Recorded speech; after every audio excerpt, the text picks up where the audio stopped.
দেখি আসবো না আর মাছ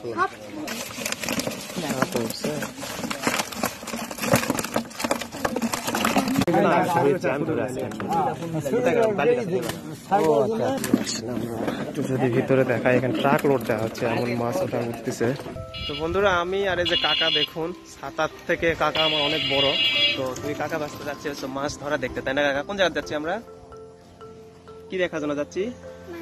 মাম দেখার জন্য যাচ্ছি। তো কাকা ছাতা নিচে, যদি বৃষ্টি আসে দেখুন কত বড় ছাতা, কাকার থেকেও বড় ছাতা, তাই না? তো চলো এখন আমরা মাম দেখবো।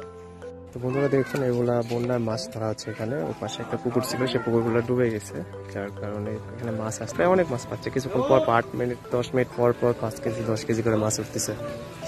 বন্ধুরা, আজকে বন্যার মাছ কিনে বেড়াচ্ছে, মাছ তো ধরা যাচ্ছে না। এই যে দেখুন মাছগুলা, তো এগুলা ওই যে পাশের একটা বড় পুকুর, সেটা ডুবে গেছে, তো যার কারণে জমিতে সবাই মাছ পাচ্ছে, মানে কেজিতে 2টা 3টা করে, একদম পুকুরের মাছ যেগুলা। এগুলা নিয়ে যে আমরা আমাদের পুকুরে এখন ছেড়ে দিব। বন্ধুরা, এগুলো হচ্ছে বন্যার মাছ ধরে নিয়ে আসে আমরা পুকুরে ছেড়ে দিচ্ছি। দেখুন, তো মামা গুনে গুনে দিচ্ছে। ওইদিকে আমাদের 60 পিসের মতো দেওয়া হয়েছে। এগুলো হচ্ছে রুই, মির্গা, তারপরে এগুলা জাপানি না হাঙ্গরি। তো